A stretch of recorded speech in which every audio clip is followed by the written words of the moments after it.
Shalom saudara-saudara, saat teduh kita hari ini dari kitab Ratapan pasal 1.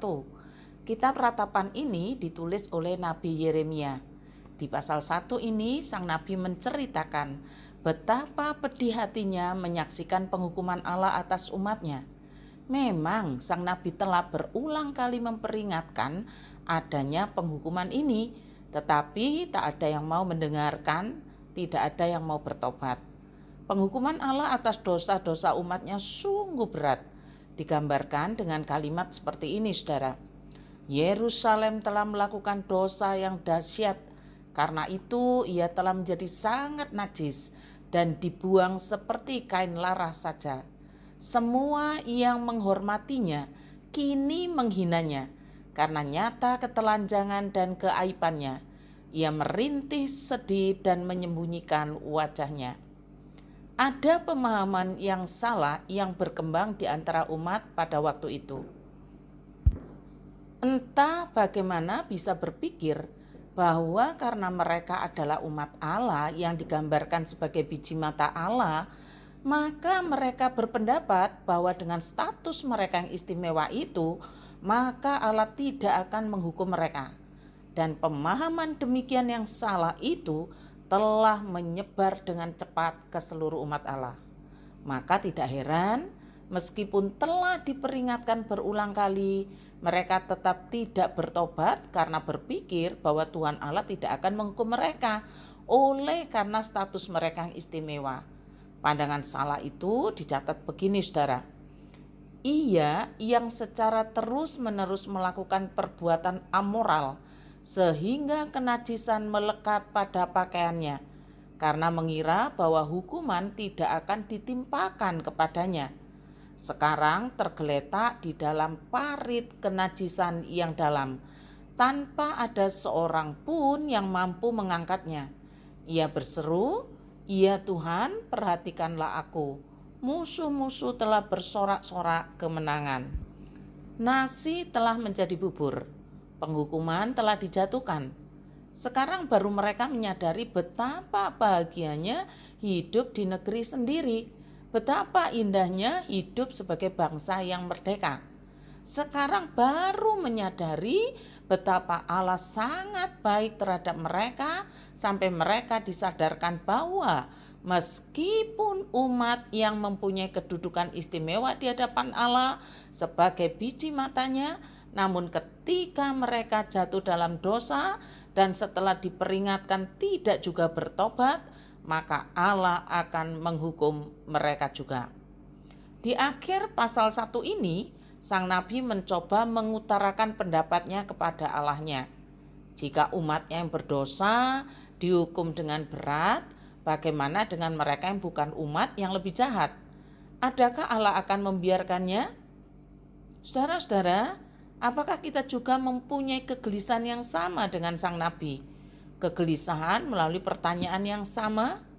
Jika umatnya saja yang berdosa dihukum, bagaimana dengan mereka yang terus-menerus berbuat dosa yang bukan umat? Kok kayaknya mereka baik-baik saja ya? Bagaimana dengan mereka? Ada baiknya saya bacakan ayat 22 yang dicatat begini. Biarlah segala kejahatan mereka datang ke hadapanmu, dan perbuatlah kepada mereka seperti Engkau, Tuhan, telah perbuat kepadaku oleh karena segala pelanggaranku. Karena banyaklah keluh kesahku dan pedih hatiku. Jadi yang pertama yang harus kita paham adalah bahwa Allah itu adil. Allah yang adil pasti menghukum dosa. Dosa pasti dihukum.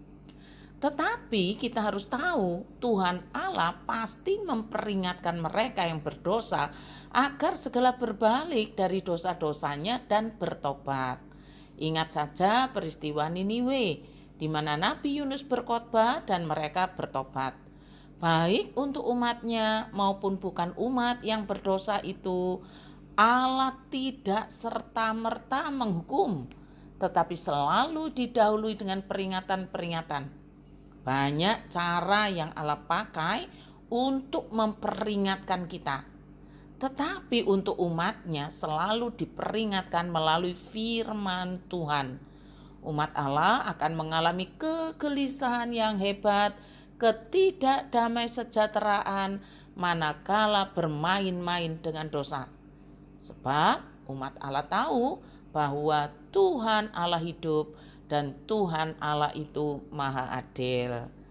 Lalu yang kedua, bagi umat Allah, penghukuman Allah itu sebagai proses pengudusan. Untuk apa? Untuk supaya mereka makin percaya kepada Allahnya dan percaya kepada firman-Nya. Umat pasti akan mengalami pertobatan setelah untuk beberapa lama mengalami pendisiplinan Allah.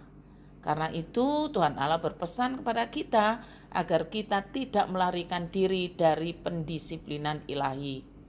Sementara itu bagi yang bukan umat ada dua macam, saudara, dari penghukuman Allah itu ya. Maka umat ini setelah mengalami penghukuman ia sadar bahwa ada Allah yang maha kuasa, lalu orang itu bertobat.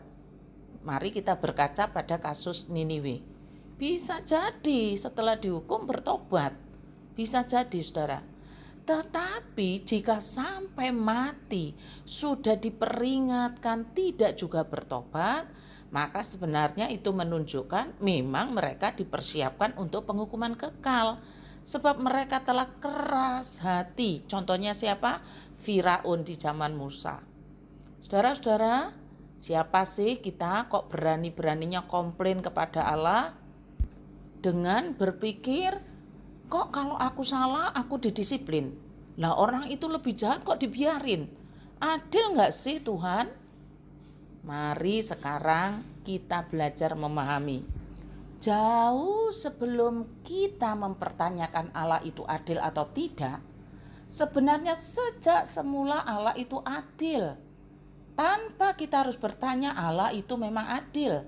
Hanya kita tidak mengerti mengapa kok orang jahat sepertinya dibiarkan. Maka sekarang mari kita mengubah cara pandang kita. Jika sampai hari ini Tuhan masih memberikan kepada kita kesempatan untuk hidup di dunia ini, maka sebenarnya Tuhan ingin saudara dan saya itu menikmati kesabarannya. Dengan cara apa? Dengan cara bertobat dan percaya kepada Allah dengan sungguh-sungguh.